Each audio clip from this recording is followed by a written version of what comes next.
आपके बारे में अल्लाह कुरान के 28वें पारे में कहता है, लौ अंज़लना हाज़ल कुरआन अला जबलिन लरअयतहु खाशिअम मुतसद्दिअम मिन खशियतिल्लाह। मेरे बंदो, इस कुरान को हमने किसी पहाड़ के ऊपर भी उतारा होता तो पहाड़ भी अल्लाह के खौफ से रेजा रेजा हो जाता, पहाड़ भी अल्लाह के खौफ से चूर चूर हो जाता, चकना चूर हो जाता। हमारे दिल, हमारे सीने के अंदर जो दिल है मेरे भाइयों, ये दिल तो बड़ा मुलायम सा दिल है, बड़ा सॉफ्ट सा दिल है, ये तो गोश्त पोस्ट का बना हुआ दिल है। कुरान कहता अगर हम पहाड़ के ऊपर भी कुरान को उतारा, अल्लाह कह रहा हमने कुरान को उतारा होता तो पहाड़ भी अल्लाह के खौफ से रेजा रेजा हो जाता। इसका मतलब ये हुआ, इसका मतलब ये हुआ अगर कुरान की आयतों को सुनने के बाद भी हमारे दिल के ऊपर कोई असर नहीं पड़ रहा है मेरे भाइयों, इसका मतलब यह हुआ कि हमारे दिल पहाड़ से भी ज्यादा कठोर हो चुके हैं, पत्थर से भी ज्यादा कठोर हो चुके हैं। मेरे भाइयों, आज अल्हम्दुलिल्लाह शेरशाहबादी बिरादरी में हम बड़े फख्र के साथ कहते हैं कि साहब हम लोग अहले हदीस हैं। अभी अररिया के किसी सियासी लीडर ने इस बिरादरी के बारे में कुछ नाजेबा बातें कही तो मैंने कल जमात के बड़े उलमा के बयानात देखे कि नहीं साहब ये गलत बात है, हमारी बिरादरी के ऊपर बहुत बड़ा इल्जाम लगाया जा रहा है। हम बड़े फख्र के साथ अपने आप को अहले हदीस कहते हैं, लेकिन कभी हमने गौर किया कि अहले हदीस का मतलब क्या होता है? क्या सीने पर हाथ बांध लेना, आमीन जोर से बोल लेना, नमाज में रफुल यदैन कर लेना, 8 रकात तरावी पढ़ लेना, क्या यही पहचान है अहले हदीस की? नहीं मेरे भाई, हमने अहले हदीस का मतलब नहीं समझा। अहले हदीस उस इंसान को बोलते हैं जो कुरान और हदीस के ऊपर अमल करता है, सिर्फ जबान से दावा नहीं करता है, अमल करता है, जिसका अखलाक, जिसका किरदार, जिसका कैरेक्टर, जिसका चाल चलन, जिसका चरित्र ये बताता है कि हाँ ये कुरान और हदीस पर चलने वाला है, उस इंसान को अहले हदीस कहते हैं, उस इंसान को सलफी कहते हैं। और आज भी दुनिया में ऐसे लोग हैं कि आप हैरत करेंगे कि क्या ऐसे भी लोग पैदा हो सकते हैं। चलिए मैं आपको एक सच्चा वाकया सुनाता हूं, जो लेटेस्ट वाकया है, हमारे इस दौर का वाकया है। इस दौर में जब इंसानियत मुर्दा हो रही है, जब अखलाक फना हो रहे हैं, जब लोग बातें तो बड़ी बड़ी करते हैं लेकिन अमल के मामले में जीरो हैं, इस दौर का एक सच्चा वाकया मैं आपको बता रहा हूं। चलिए मैं आपको मदीना लेके चलता हूं। मदीना के अंदर एक बहुत बड़े आलिम हैं, इस वक्त बहुत बूढ़े हो चुके हैं, उनका नाम है शेख अब्दुल मोहसिन अल अब्बाद हफिज़हुल्लाह, बहुत बड़े आलिम हैं शेख अब्दुल मोहसिन अल अब्बाद। उनको मुहद्दिसे मदीना कहा जाता है, मदीना के बहुत बड़े आलिम हैं, इमाम हैं। उनके बेटे जिनका नाम शेख अब्दुल रज़्ज़ाक अल बद्र है, वो मदीना यूनिवर्सिटी के अंदर हदीस पढ़ाते हैं और मस्जिद नबवी में हदीस का दर्स देते हैं और हजारों नहीं लाखों स्टूडेंट्स उनसे हदीस पढ़ते हैं।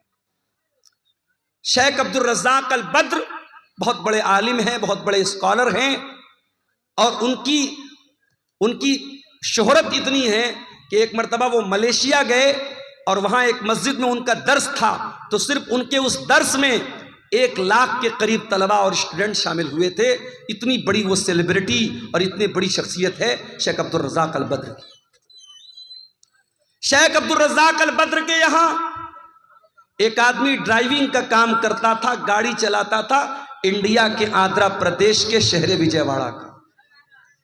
विजयवाड़ा बहुत मशहूर शहर है आंध्र प्रदेश का। मैं 2 साल वहां रमजान में रहा हूं, बहुत अच्छे लोग हैं, बड़े दीनदार लोग हैं।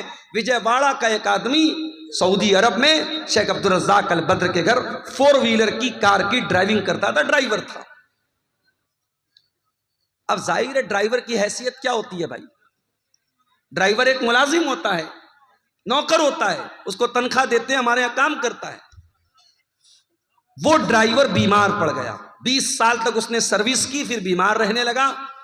उसने शेख से माजरत की कि अब मेरी तबीयत खराब रहती है, वो इंडिया वापस चला है।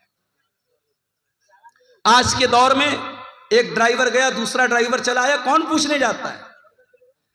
शेख अब्दुल रज़्ज़ाक़ अल बद्र अपने उस बूढ़े ड्राइवर को रोजाना तो नहीं, महीने में 3-4 बार कॉल करके उसकी हालचाल पूछते हैं, उसकी तबीयत के बारे में रिपोर्ट लेते हैं। फिर ऐसा मालूम होता है, ऐसा पता चलता है कि वो ड्राइवर ब्रेन हैमरेज का शिकार हो जाता है, उसको ब्रेन हैमरेज हो जाता है, वो कोमा में चला जाता है, हॉस्पिटल के आईसीयू के अंदर वो एडमिट हो जाता है।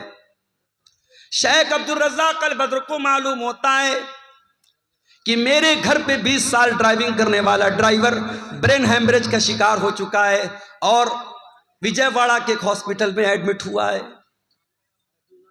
गौर से सुनना मेरे प्यारे भाइयों, तकरीरें तो आपने बहुत सुनी होंगी, लेकिन तकरीरों में जो बातें बयान की जाती हैं, कभी कभी हमको लगता है कि वो बातें स्टेज पर तो बयान करने के लायक है, लेकिन प्रैक्टिकल उनके ऊपर अमल नहीं हो सकता। लेकिन ये सच्चा वाकया जो मैं बताने जा रहा हूं, ये सच्चा वाकया आपको सबूत दे रहा है कि तकरीर के अंदर जो बातें बयान की जाती हैं, उन बातों पर अगर इंसान अमल करना चाहे तो आज के इस नाजुक दौर में भी अमल कर सकता है। 20 साल तक ड्राइविंग करने वाला वो ड्राइवर ब्रेन हैमरेज का शिकार है, हॉस्पिटल में एडमिट है। शेख अब्दुल रज़्ज़ाक़ अल बद्र उसके बेटे से कांटेक्ट में है, बेटे से बातचीत होती है। एक दिन बेटे के पास फोन आता है कि आपके अब्बा की अयादत करने के लिए, उनकी हाल चाल के लिए, उनको देखने के लिए सऊदी अरब से शेख अब्दुल रज़्ज़ाक़ अल बद्र की तरफ से कोई आने वाला है। बेटा सोचता है इतनी बड़ी हस्ती हैं, पैसे वाले भी हैं और बहुत बड़े आलिम भी हैं, हो सकता है अपने किसी नौकर चाकर को भेज दे मेरे अब्बा की हालचाल लेने के लिए। वो दिन तय हो जाता है, टाइम तय हो जाता है और उस ड्राइवर का बेटा अपने इलाके के एयरपोर्ट पर जब पहुंचता है, क्या देखता है? उस एयरपोर्ट पर पहुंचने के बाद वो क्या देखता है कि शेख अब्दुल रज़्ज़ाक़ अल बद्र खुद फ्लाइट से तशरीफ लाए हुए हैं। अपने बूढ़े ड्राइवर, अपने बीमार ड्राइवर की अयादत करने के लिए, उसकी हाल चाल लेने के लिए, उसकी खबरगिरी करने के लिए सऊदी अरब से विजयवाड़ा तक का, आंध्र प्रदेश तक का लंबा सफर बगैर किसी अपॉइंटमेंट के और बगैर किसी को बताए हुए शेख अब्दुल रज़्ज़ाक़ अल बद्र तय करते हैं। मेरे भाइयों, हमारा हाल तो ये, हम कटिहार से पटना भी अगर जाते तो कोई ना कोई मकसद होता है, कोई ना कोई कारोबारी मामला होता है, किसी से पैसे का लेन देन होता है, कोई ना कोई दुनियावी मफाद होता है। मेरे प्यारे साथियों, जिस दौर में इंसान किसी को बेमतलब सलाम भी नहीं करता है, ऐसे दौर में क्या ऐसा भी अखलाक मिल सकता है? मेरे प्यारे भाइयों, सऊदी अरब की सरजमीन से शेख अब्दुल रज़्ज़ाक़ अल बद्र फ्लाइट के जरिए आते हैं। हालांकि अगर वो एक कॉल कर दें, एक मैसेज कर दें, उनके लाखों स्टूडेंट हैं हिंदुस्तान की सरजमीन पर, जो बच्चे मदीना में जाके पढ़ते हैं वो शेख अब्दुल रज़्ज़ाक़ अल बद्र से भी पढ़ते हैं। जितने मदनी आलिम आपको मिलेंगे, जो बाद में जो मदनी आलिम हुए हैं, वो सब उनके शागिर्द आपको मिलेंगे। जितने भी मदनी आलिम हैं सब मदीना में पढ़े, उनके शागिर्द हैं। एक मैसेज कर दें, तलबा की और स्टूडेंट की भीड़ लग जाएगी। मगर शेख अब्दुल रज़्ज़ाक़ अल बद्र ने किसी को नहीं बताया, बगैर किसी अपॉइंटमेंट के अचानक आए, ड्राइवर के बेटे के साथ कार में बैठ के हॉस्पिटल आए, अपने उस बूढ़े मुलाजिम की देर तक बैठ करके उसको दुआओं से नवाजा, उसकी पैसे से भी मदद की और उनके घर वालों को तसल्ली दी और फिर वापस चले गए। मेरे प्यारे साथियों, ये इस दौर के एक आलिम, एक कुरान और सुन्नत पर बयान करने वाले और कुरान और सुन्नत पर अमल करने वाले एक आलिम का सच्चा वाकया हमें ये बताता है। मेरे भाइयों के दिल में अगर अल्लाह का डर हो, दिल में अल्लाह का खौफ हो, तो कुरान और सुन्नत की बातें सिर्फ स्टेज पर बयान नहीं होती हैं, उनके ऊपर अमल भी किया जा सकता है और आज के दौर में अमल करने वाले भी मौजूद हैं। हमारा मामला क्या है? मुझसे कभी कभी लोग सवाल करते हैं, मैं मुंबई गया, लोग मुझसे पूछने लगे, मौलाना साहब लगता है आपका प्रोग्राम कटिहार में बहुत होता है। अच्छा, कुछ तो चैनल वालों की मेहरबानी है, एक ही तकरीर को वो 10 चैनल वाले, अब तो ये माशाल्लाह गिनती करना चाहे तो हम लोग गिनती भी नहीं कर सकते कितने कैमरे लगे हैं, इसमें क्या क्या नाम है चैनल का ये भी नहीं मालूम। अब तो मैं डरता हूं भाई, कौन सी बात कब निकल जाए और ये चैनल वाले क्या उसको उन्वान दे दें डॉक्टर जाकिर नायक साहब के बारे में मैंने बड़े अदब के दायरे में, बड़ी तहजीब के दायरे में, इसी सीमांचल में तकरीर में उनकी कुछ बातों से इख्तलाफ किया। अब चैनल वाला क्या थंबनेल डाल रहा है, डॉक्टर जाकिर नायक हनफी हो गया, डॉक्टर जाकिर नायक अहले हदीस नहीं, उससे बचो। अब लोग मुझसे सवाल कर रहे हैं कि आपने डॉक्टर जाकिर नायक के खिलाफ क्या बोला है, क्या बोला है। मैंने कहा भैया जाके चैनल वालों से पूछो। तो हालात तो ये है, मैं बयान कुछ करता हूं, उस पर रिपोर्ट कुछ लगा देते हैं। तो लोग मुझसे सवाल करते हैं मुंबई वगैरह में कि मौलाना लगता है आपका प्रोग्राम उधर जो है कटिहार साइड में, सीमांचल साइड में बहुत होता है। और हकीकत में अगर आप देखें, सिर्फ मेरी बात नहीं है, जो भी हमारे जमात के बड़े बड़े मुकर्रिरीन हैं, जैसे मौलाना जरजीत साहब हो गए, और इसी तरीके से और भी जो भी इस वक्त जो मुकर्रिरीन जिनको हम जानते हैं, जो चल रहे हैं या जिनको सोशल मीडिया पे सुना जा रहा है, उसमें से बहुत सारे लोग आपके सीमांचल में आते हैं। सीमांचल में जलसे इतने हो रहे हैं, तकरीरें इतनी सुनी जा रही हैं, मगर असर क्यों नहीं हो रहा है? क्या बेपर्दगी में कोई कमी आ रही है? क्या शराब के नशे में कोई कमी आ रही है? क्या ज़िनाकारी और बदकारी में कोई कमी आ रही है? क्या शादी ब्याह में लेन देन में कोई कमी आ रही है? इसी बिहार की सरजमीन पर चंपारण के एक हमारे दोस्त हैं, साथी हैं, हमारे साथ पढ़ाने वाले टीचर हैं, उनकी बेटी के रिश्ते की बात आई। लड़का मामूली सा कोई काम करता है, मेहनत मजदूरी का काम करता है, 5 लाख रुपए की डिमांड की उसने। वो टीचर हमारे साथ पढ़ाते, कहने लगे मौलाना ये हालात है हमारी जमात के लोगों के। अहले हदीस लड़का है, घर वाले बड़े पक्के अहले हदीस हैं, 5 लाख रुपए की डिमांड हुई है कि लड़की की शादी करना है तो 5 लाख रुपया लेके आओ। मेरे भाइयों, दावा करना बंद कर दो अहले हदीसियत का। तुम्हारे शादी ब्याह में अगर तुम कुरान और सुन्नत को फॉलो नहीं करते हो, लेन देन में अगर कुरान और हदीस को फॉलो नहीं करते हो, चाल चलन में कुरान और हदीस पर नहीं चलते हो, तो सिर्फ सीने पर हाथ बांध कर और रफुल यदैन करके अपने आप को अहले हदीस कहना बंद कर दो, बंद कर दो अहले हदीसों को बदनाम करना। हमारे दिल कठोर हो चुके हैं मेरे भाई, इतनी तकरीरें सुन रहे हैं मगर कोई असर नहीं पड़ रहा है। क्यों? कुरान का वो सवाल हमसे और आपसे भी हो रहा है, अलम यान लिल्लदीना आमनू, ऐ ईमान वालों वो समय कब आएगा, वो टाइम कब आएगा, वो वक्त कब आएगा, अंतक्षा कुलूबुहुम लिज़िक्रिल्लाह, कि अल्लाह का कलाम सुन करके सिर्फ तुम्हारे कानों को अच्छा नहीं लगेगा, बल्कि तुम्हारे दिल के ऊपर भी उसका इफेक्ट पड़ेगा, उसका प्रभाव पड़ेगा। हमारा हाल तो ये हो गया है, एक कान से सुनना है, दूसरे कान से उड़ा देना, कान तक ताल्लुक है, बस दिल से कोई कनेक्शन नहीं है। हमारे नौजवानों को देख लो, हमारी बहनों को देख लो, नौजवान लड़कियों को देख लो, सारी मेहनत किस पर हो रही है? शरीर पर हो रही है, चेहरे पर हो रही है। लड़कों को देखो, जिम जा रहे हैं, चिकन खा रहे हैं, मटन खा रहे हैं, क्यों साहब बॉडी बन जाए। लड़कियों को देखो, आधा आधा घंटा आईने के सामने खड़ी हैं, क्या कर रही है? मेकअप कर रही है। ब्यूटी पार्लर में दुल्हन जाती है, जाने के टाइम जो है वो उसका कलर कुछ और होता है, आने के टाइम कलर कुछ और होता है, डिजाइन पूरा बदल जाता है। आप देख ले, मेकअप पर इतनी मेहनत हो रही है, लेकिन इस पर कोई मेहनत नहीं हो रही है। अल्लाह ताला के यहाँ जिस चीज की वैल्यू है मेरे भाइयों, फेस की वैल्यू नहीं है। अल्लाह के यहाँ हमारी बॉडी की वैल्यू नहीं है, अल्लाह ताला के यहाँ हमारे दिल की वैल्यू है।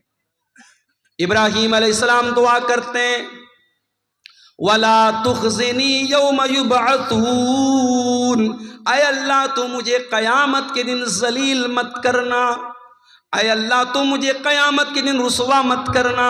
यौम ला यनफ़उ मालुन वला बनून, जिस दिन न माल काम आएगा न औलाद काम आएगी, इल्ला मन अतल्लाह बिक़ल्बिन सलीम।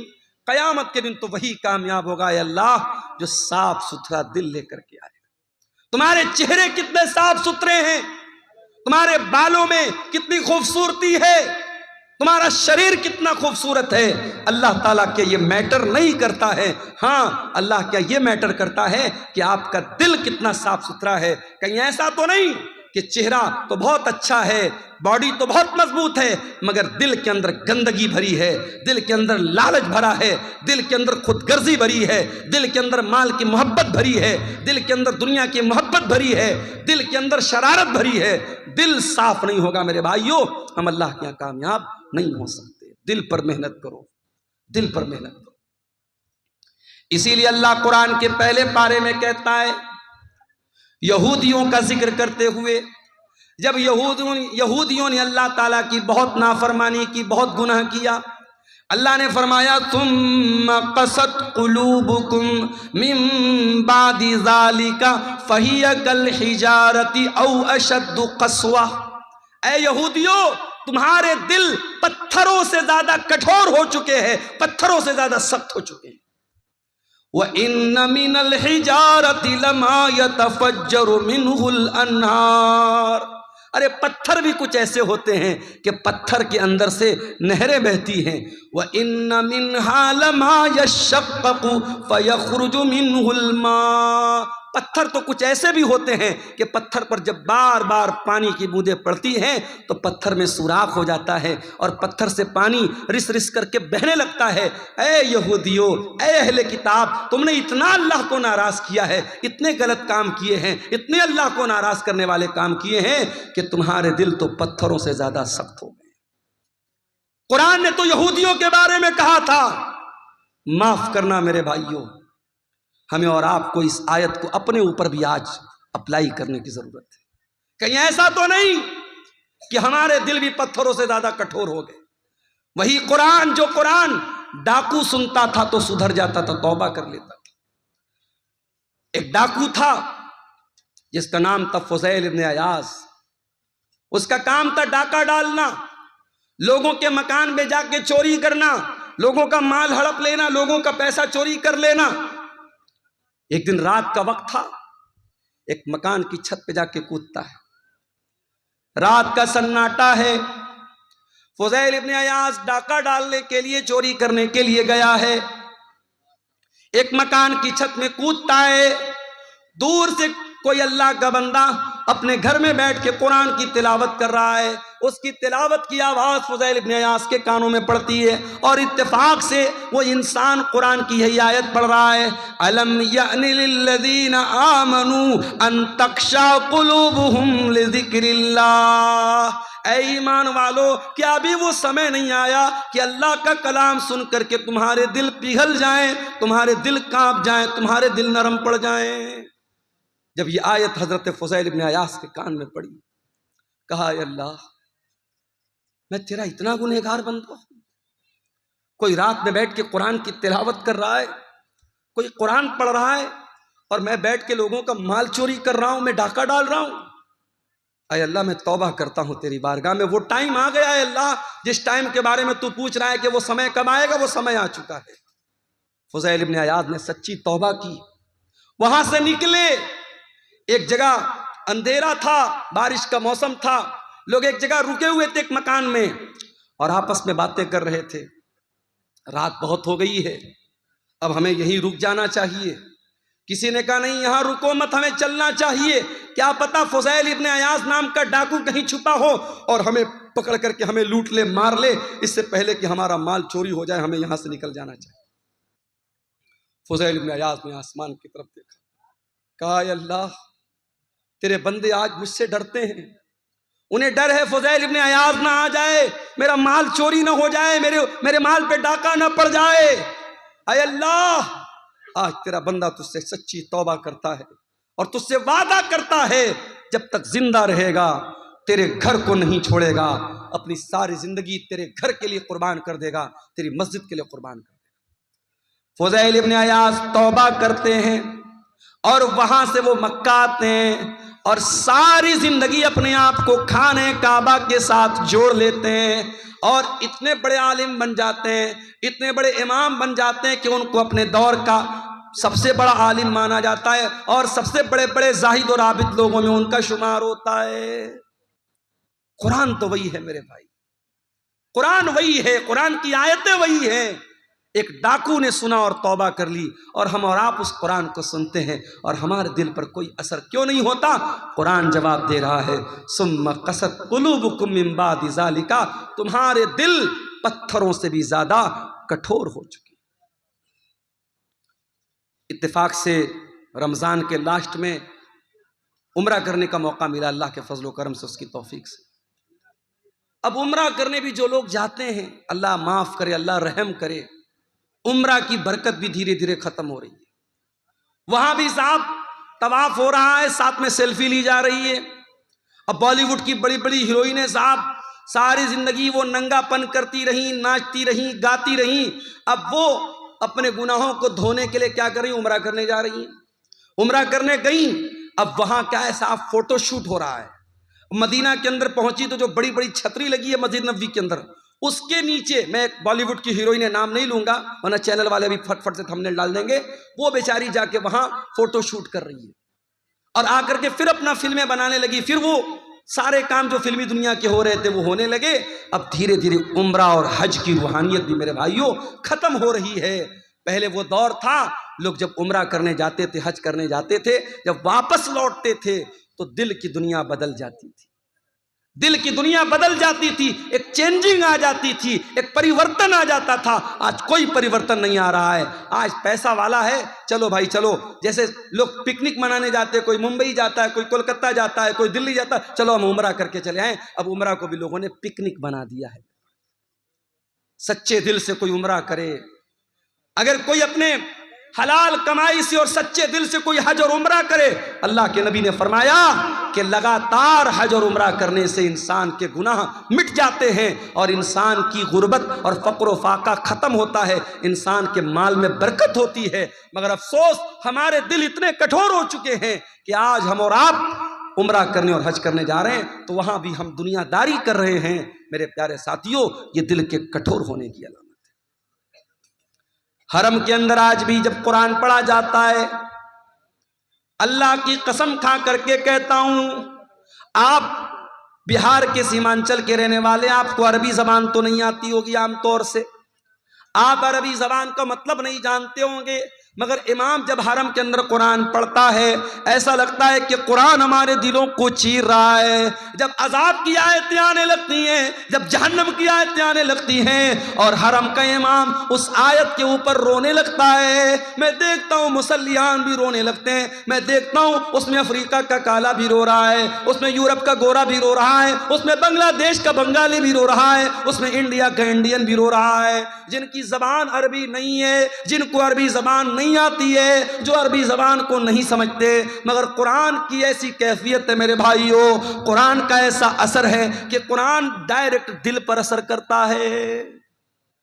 इसलिए मैं अक्सर अपने नौजवानों से कहता हूं कि क्या म्यूजिक के चक्कर में पड़े हो, कार चला रहे हो म्यूजिक बजा रहे हो।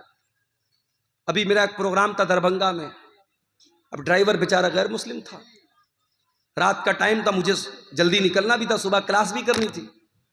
ड्राइवर ने कहा मौलाना साहब अगर इजाजत हो तो गाना बजा लूं। मैंने कहा भाई तो बड़ा गड़बड़ मामला है यार, अब तो मुझसे गाना बजाने की इजाजत मांग रहे हो। मैंने कहा देखिए रात का समय है, आपको भी नींद लग रही, तकरीर करके आप थके हारे हैं, और मैं अगर कुछ बजाऊंगा नहीं तो मुझे भी नींद आने लगेगी, फिर एक्सीडेंट हो सकता है।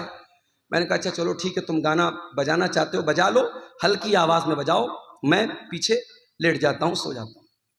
तो ये गैर मुस्लिम कर रहा है, चलो भाई उसका कोई इस्लाम से ताल्लुक नहीं है, मगर मुसलमान ड्राइवरों को मैं देखता हूं, मुसलमान लड़कों को देखता हूं, उनके कार का जो साउंड सिस्टम होता है उसमें अगर कभी कभी ऐसा भी होता है ना, मेरे सामने तो गाना नहीं बजाते हैं, कभी कभी गलती से बजने लगते जल्दी से बंद कर देते हैं।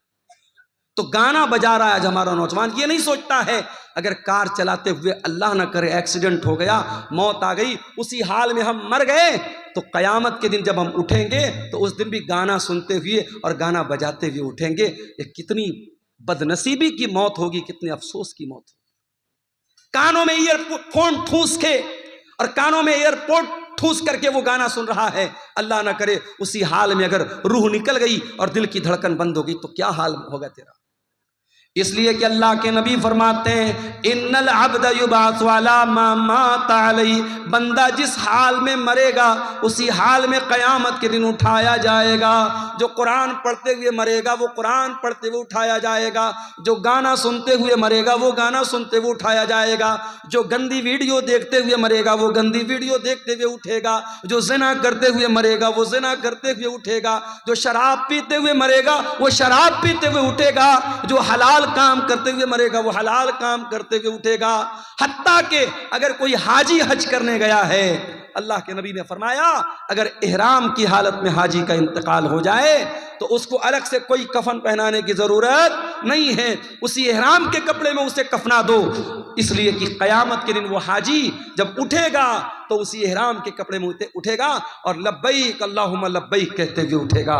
मेरे साथियों, अगर आपको गाना और म्यूजिक से प्यार और मोहब्बत है और आपके दिल को गाने की आवाज से सुकून मिलता है, म्यूजिक से सुकून मिलता है, तो ये इस बात की पहचान है कि दिल के अंदर ईमान बहुत कमजोर हो चुका है, दिल मुर्दा हो रहा है। इसलिए कि कुरान कहता है अला बिज़िक्रिल्लाहि तत्मइन्नुल कुलूब, ईमान वालों के दिल को तो अल्लाह के जिक्र से सुकून मिलता है, ईमान वालों के दिलों को तो कुरान से सुकून मिलता है। हमारे प्यारे नबी सल्लल्लाहु ताला अलैहि वसल्लम कुरान पढ़ा भी करते थे और कुरान सुना भी करते थे। एक मर्तबा आपने हजरत अब्दुल्ला बिन मसूद से कहा, अय अब्दुल्ला तुम मुझे कुरान पढ़ के सुनाओ।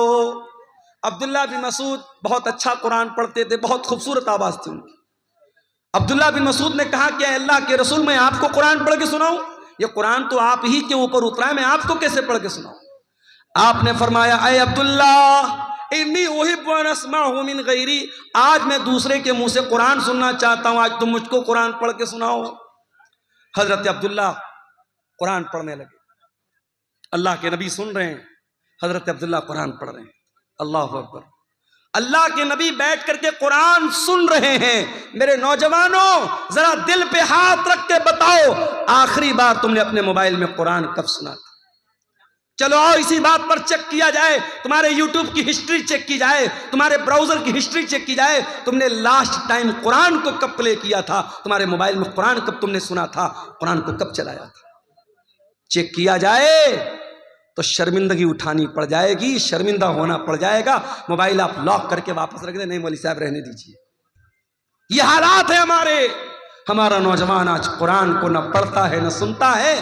तुम्हारे नबी का हाल ये है, नबी कुरान सुन रहे हैं, हजरत अब्दुल्ला कुरान पढ़ रहे हैं। अब्दुल्ला बिन मसूद कहते हैं मैं कुरान पढ़ने लगा, अल्लाह के प्यारे नबी गौर से कुरान को सुनने लगे। मैं सूरे निसा की तिलावत कर रहा था, मैं पढ़ते पढ़ते जब सूरे निसा की आयत नंबर 31 के ऊपर पहुंचा, फ़कैफ़ इज़ा जीना मिन कुल्लि उम्मतिन बिशहीद व जीना बिका अला हाउलाई शहीदा। ऐ नबी, उस वक्त आपका क्या हाल होगा जब हम हर उम्मत के ऊपर से गवाह लाएंगे, और ऐ नबी हम आपकी उम्मत पर आपको गवाह बनाएंगे। जब इस आयत पर मैं पहुंचा, अल्लाह के नबी ने कहा हस्बुकलान, ऐ अब्दुल्ला अब रुक जाओ, अब बस कर दो, अब रुक जाओ, स्टॉप कर दो। हजरत अब्दुल्ला बिन मसूद कहते हैं मैंने नजरों को उठा करके देखा कि अल्लाह के नबी मुझको क्यों रोक रहे हैं, क्यों मना कर रहे हैं। फैजा ऐनाहु तजरीफान, मैंने क्या देखा कि अल्लाह के नबी की आंखों से आंसू बह रहे हैं, अल्लाह के नबी रो रहे हैं, अल्लाह के नबी की आंखों से आंसू बह रहे हैं। वो जिम्मेदारी का जो एहसास आपको हुआ, जो जिम्मेदारी कयामत के दिन आपके कंधों पर डाली जाएगी, उस जिम्मेदारी को याद करके अल्लाह के नबी रो रहे हैं। नबी तो रोए अपनी जिम्मेदारी को याद करके, और हम और आप बस इसी पर फख्र करें कि साहब हम तो अहले हदीस हैं, जन्नत हमारे बाप की है, जन्नत का सर्टिफिकेट हम लेके बैठे हैं। हम और आप कभी हमें कुरान पढ़ करके और सुन करके हमें रोने की नौबत हमें नहीं आती। मेरे भाइयों, ये आंखें खुश्क हैं मौला, इन्हें रोना नहीं आता। ये आंखें खुश्क है मौला, इन्हें रोना नहीं आता। कभी गौर करो मेरे भाइयों, आखिरी बार आपकी आंखों से आंसू अल्लाह के खौफ से कब निकले थे? किसी के मरने पे निकले होंगे, कोई तकलीफ हुई होगी निकले होंगे, कोई दर्द हुआ होगा निकले होंगे, मगर इन आंसुओं से, अल्लाह के खौफ से आंसू कब निकला था? जरा सोचना मेरे भाइयों, जरा हम सब अपने गिरेबान में झांकिए और सोचें, अल्लाह के खौफ से आंसू कब निकला था? अल्लाह के नबी फरमाते हैं, लैसा शैउन अहब्बु इलल्लाहि मिन क़त्रतैन। अल्लाह ताला को दो कतरे बहुत पसंद हैं, दो कतरे अल्लाह ताला को बहुत पसंद हैं। कतरतु दुमुइन मिन खशियतिल्लाह, एक आंसू का कतरा जो इंसान की आंखों से अल्लाह के खौफ से निकलता है, अल्लाह के डर से निकलता है, वो आंसू के कतरे अल्लाह ताला को बहुत पसंद हैं। वह कतरतु दमिन तुहराक़ु फी सबीलिल्लाह, और दूसरा वो खून का कतरा जो अल्लाह की राह में बहाया जाता है, अल्लाह की राह में शहीद होने वाला, अल्लाह की राह में जिहाद करने वाला, अल्लाह की राह में लड़ने वाला, उसके खून के कतरे अल्लाह ताला को बहुत पसंद हैं।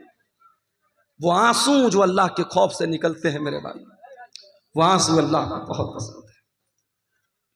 अल्लाह के प्यारे नबी फरमाते हैं, बुखारी और मुस्लिम की रिवायत है, कयामत का दिन होगा, सूरज 1 मील की दूरी पर होगा, लोग गर्मी से पसीने से बेहाल होंगे। सबअतुन युज़िल्लुहुमुल्लाह, 7 तरीके के बंदे अल्लाह ताला के ऐसे होंगे जिनको अल्लाह ताला अपने अर्श का साया देगा। उन 7 खुशनसीब बंदों में एक बंदा वो भी होगा, वरजुलुन ज़करल्लाह खालियन फफ़ाज़त ऐना, अल्लाह का वो बंदा जिसने तन्हाई में, अकेले में, बंद कमरे में बैठ करके अल्लाह को याद किया, अपने गुनाहों को याद किया, अपने पापों को याद किया, अपनी नाफरमानियों को याद किया, और उसकी आंखों से आंसू बह पड़े, वो रोने लगा। उस अल्लाह के खौफ से बहने वाले आंसू को अल्लाह ताला कयामत के दिन उनकी लाज रखेगा, और उस इंसान को अल्लाह ताला कयामत के दिन गर्मी से बचाएगा, सूरज की तपिश से बचाएगा। मेरे भाइयों, मैं फिर से उसी आयत को पढ़ता हूं जो खुतबे मसनूआ के बाद मैंने पढ़ी थी। कुरान सवाल कर रहा है हमसे और आपसे, अलम यानि लिल्लज़ीना आमनू अन तख्शा कुलूबुहुम लिज़िक्रिल्लाह, ऐ ईमान वालो, क्या अभी वो समय नहीं आया कि अल्लाह का कलाम सुन करके तुम्हारे दिल पिघल जाए? मेरे प्यारे नौजवान साथियों, तुमसे भी एक बात कहनी है, नौजवानी बड़ी खतरनाक उम्र होती है। शैतान सबसे ज्यादा अगर किसी उम्र के अंदर इंसान को बहकाता है तो जवानी में बहकाता है। जितना गुनाह इंसान जवानी में कर लेगा बुढ़ापे में नहीं कर पाएगा। शराब इंसान आमतौर से जवानी में पीता है, ज़िनाकारी के अड्डे आमतौर से जवानी में आबाद होते हैं, टाइम का गलत इस्तेमाल आमतौर से जवानी में इंसान करता है। जब इंसान 50 साल का हो जाता है, 60 साल का हो जाता है, तो ऑटोमेटिक उसको ये एहसास हो जाता है अब तो मरने वाला हूं, अब तो कब्र में जाने वाला हूं, तब तो इंसान ऑटोमेटिक सुधर जाता है। असल जो सुधरने की उम्र है वो तो जवानी की उम्र है, जो तौबा करने की उम्र है, जो अल्लाह से माफी मांगने की उम्र है, माफ करना, वो 20 से 40 साल के बीच की उम्र है। फारसी का एक शायर कहता है, दर जवानी तौबा करदन शेवे पैगंबरी, वक्त पीरी गुर्गे जालिम शवत परहेजगार। जवानी में तौबा करना नबियों का तरीका है, बुढ़ापे में तो भेड़िया भी शरीफ बन जाता है। जब पेट में आंत नहीं, मुंह में दांत नहीं, तब शरीफ बन गए तो कौन सा कमाल किया। मेरे प्यारे नौजवान साथियों, आज अपनी जवानी का गलत इस्तेमाल करने के पहले सोच लेना कि अल्लाह ताला क्या इसका हिसाब देना पड़ेगा। गुनाह की लज्जत तो आज मिल जाएगी, गुनाह का मजा तो मिल जाएगा, मगर इस गुनाह के बाद इसका जो असर तुम्हारी जिंदगी पर पड़ेगा, जो पछतावा तुम्हें होगा, उस पछतावे के बाद तुम्हारे सामने कोई रास्ता नहीं होगा। इसलिए कि मेरे नौजवान भाइयों, इस बात की कोई गारंटी नहीं है कि आज आप नौजवान हैं, कल आप बुढ़ापे तक जिंदा रहेंगे। क्या गारंटी? अपनी आंखों से मैंने देखा है, बिल्कुल जवान आदमी, हमारे यूपी के अंदर बनारस से 100 किलोमीटर दूर है इलाहाबाद में बिल्कुल नौजवान यंग लड़का मुझे मिलता है, पेशे से डॉक्टर है, और मेरी आदत है, अगर तकरीर में कोई वेल क्वालिफाइड, वेल एजुकेटेड, पढ़ा लिखा अगर इंसान अगर मिलने आता है, मैं बड़ी तवज्जो से मिलता हूं, क्योंकि आज के इस दौर में पढ़े लिखे लोग और जो है समाज में जिनका एक मकाम और स्टेटस है, इस तरीके के लोग अगर प्रोग्राम में आ रहे हैं और उलमा से मिलने आ रहे हैं, ये बड़ी बात है। ऐसे लोगों का हमें वेलकम करना चाहिए, इस्तकबाल करना चाहिए। नौजवान लड़का है 20-22 साल का, मिलने आता है, मौलाना आपकी तकरीर बहुत शौक से सुनता हूं, बड़ी मोहब्बत करता हूं। नंबर का आदान प्रदान होता है, बीच बीच में कभी कभी व्हाट्सएप भी करता है, फेसबुक भी चलाता था वो लड़का। फिर एक दिन उसके फेसबुक पर एक पोस्ट आई, मैं बहुत बीमार हूं, मेरे लिए दुआ कीजिएगा, मैं बहुत बीमार हूं। उसके बाद उस पोस्ट के डालने के बाद तकरीबन 1-2 हफ्ते के बाद खबर आती है कि डॉक्टर फलां साहब जो इलाहाबाद के रहने वाले हैं, ब्लड कैंसर हो गया, इंतकाल हो गया। 1 साल पहले जब वो लड़का मिला था मुझे, उसकी बॉडी को देख करके मैं सोच भी नहीं सकता था कि 1 साल बाद इसके मरने की खबर आएगी। हम नहीं जानते मेरे भाइयों, हमारी मौत का क्या बहाना बनेगा। हमारे उत्तर प्रदेश ही के एक नौजवान आलिम दीन थे, मौलाना अब्दुर्रहमान सलफी, मुंबई के अंदर एक मस्जिद में इमामत कराते थे। कई प्रोग्रामों में हम लोगों ने साथ में प्रोग्राम किया, बंगाल में और इसी तरीके से मुंबई में। और 1 साल रमजान में तफसीर का बयान करने के लिए करनूल शहर में, आंध्र प्रदेश में, मैंने बात करके उनको वहां पे अपॉइंट किया था। वहां पर भी वो गए थे, बड़ी मोहब्बत करते थे मुझसे, मैं भी मोहब्बत करता था उनसे। एक प्रोग्राम में मुंबई से पूना जाते हैं और पूना का प्रोग्राम करके चूंकि मस्जिद की इमामत, कहते दुनिया की सबसे टफ ड्यूटी होती है मस्जिद की इमामत। दुनिया की और ड्यूटी में 8 घंटा ड्यूटी करना है, 10 घंटा ड्यूटी करना है, 12 घंटा ड्यूटी करना है, मगर मस्जिद के इमाम को 24 घंटे ड्यूटी करना है। फजर की नमाज में सारा मोहल्ला ना आए, कोई मसला नहीं है, मौलवी साहब क्यों नहीं आए, मौलवी साहब क्यों नहीं आए। मौलवी साहब शादीशुदा हैं, बीवी के साथ रहते हैं, हो सकता है नापाक हुए हो, तबीयत ठीक ना रही हो, रात में नहाने का मौका ना मिला हो, पानी गर्म करने का मौका ना मिला हो, कोई भी वजह रही हो, नहीं साहब, इमाम साहब की तनख्वाह काटी जाएगी, फजर की नमाज में क्यों नहीं आए। ये आज क्या हो रहा है, मैं समझ रहा हूं बारिश का मौसम है, धीरे धीरे यहां बारिश की बूंदें हमारे यूट्यूबर हजरात के मोबाइलों पर भी छू रही है। बहुत लंबा टाइम नहीं लूंगा आपसे, कुछ देर और सब्र कर लीजिए, कुरान और हदीस की बातें हैं, इंशाअल्लाह फायदा होगा। मेरे भाइयों, आज सबसे टफ ड्यूटी अगर किसी की है तो इमाम की ड्यूटी है। मौलाना अब्दुर्रहमान सलफी बिल्कुल यंग एज के 2 छोटे छोटे बच्चों के बाप हैं। मैं उनके गांव में भी गया हूं, उत्तर प्रदेश में सिद्धार्थनगर में उनका गांव है। पूना में प्रोग्राम हुआ, रात ही में उनको मुंबई वापस आना है, क्योंकि फजर की नमाज भी उनको पढ़ाना है। वहां मुंबई और पूना के बीच में टैक्सी चलती है और बड़ी स्पीड में वो टैक्सी वाले चलाते हैं, क्योंकि उनको रात में जल्दी जल्दी मुंबई से पूना, पूना से मुंबई करना रहता है, ज्यादा पैसा कमाना रहता है। ड्राइवर ने बेहिसाब गाड़ी चलाई, बड़ी स्पीड में गाड़ी चल रही थी, 100-150 की स्पीड में गाड़ी चल रही थी।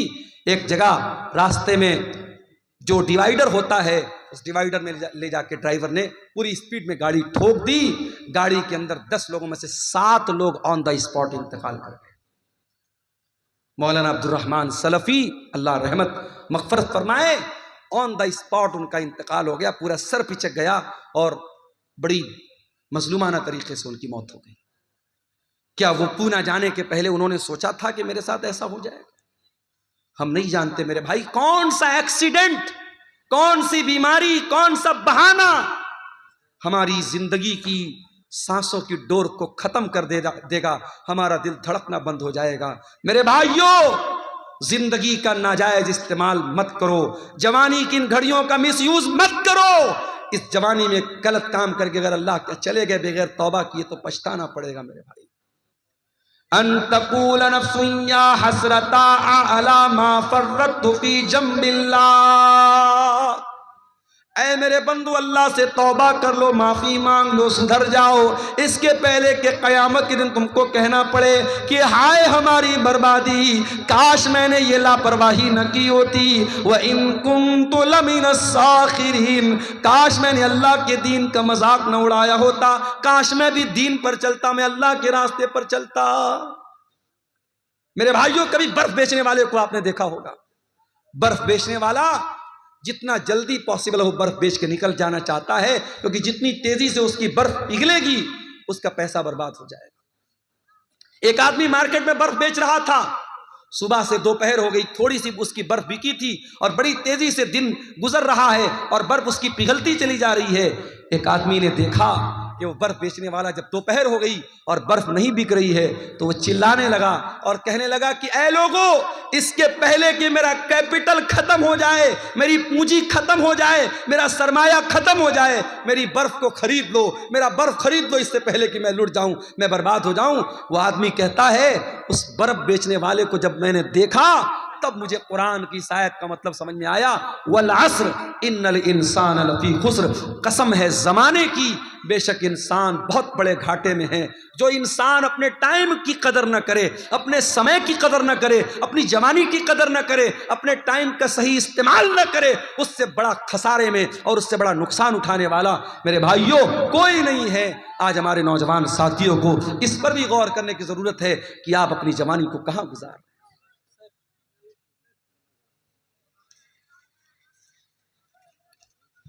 कुरान का वो सवाल हमसे और आपसे हो रहा है मेरे भाई, अलम यानि लिल्लज़ीना आमनू अन तख्शा कुलूबुहुम लिज़िक्रिल्लाह, क्या ईमान वालों के लिए अभी वो समय नहीं आया कि अल्लाह का कलाम सुन करके उनके दिल पिघल जाएं, नरम पड़ जाएं।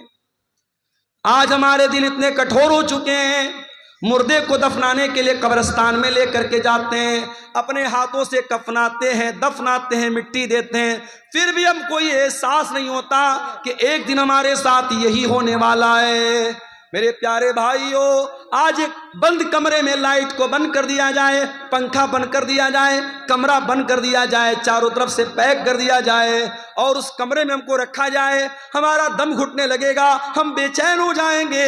ओ लोगों, जरा तसव्वुर करो, जरा गौर करो, कब्र के अंदर जब आप जाएंगे मेरे भाइयों, हम और आप जाएंगे, उस कब्र के अंदर हमें रखा जाएगा और मिट्टी डाल करके लोग चले जाएंगे। न वहाँ कोई लाइट होगी, न वहाँ कोई एसी होगा, न वहाँ कोई कूलर होगा, न वहाँ कोई पंखा होगा।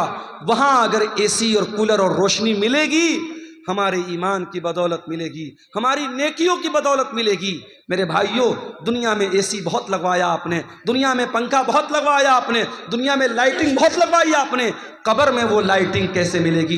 जरा इस पर भी गौर करो मेरे प्यारे साथियों। आज दिल की कठोरता का ये हाल है, दिल की सख्ती का ये हाल है कि कब्रिस्तान में मुर्दे को दफनाने के टाइम भी हमारी आंखों से ना आंसू बहता है, न हमारे दिल पर कोई असर पड़ता है।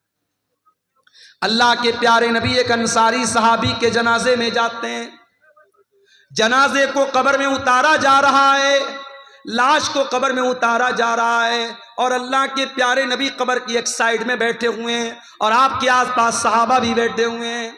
अचानक अल्लाह के नबी ने कब्र की तरफ देखा और कब्र में होने वाला जो अजाब है, कब्र में होने वाले जो हालात हैं, उनके बारे में सोच करके अल्लाह के नबी रोने लगे।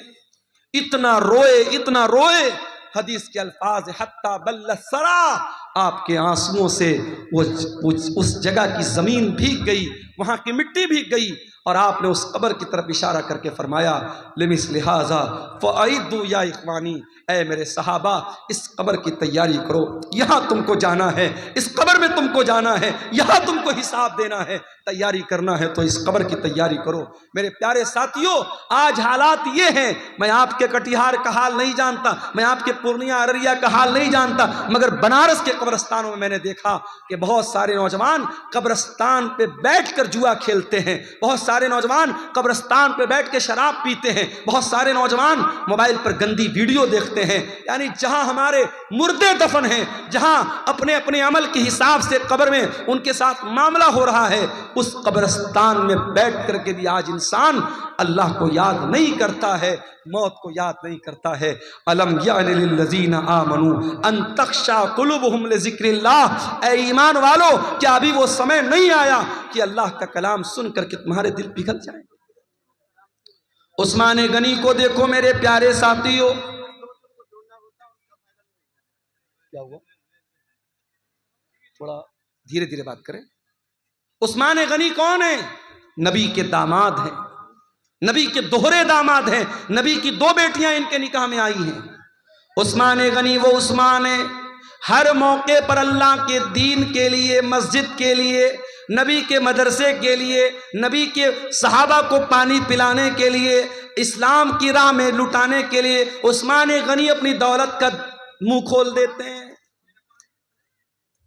उस्मान गनी ने कभी अपने कदम को पीछे नहीं रखा।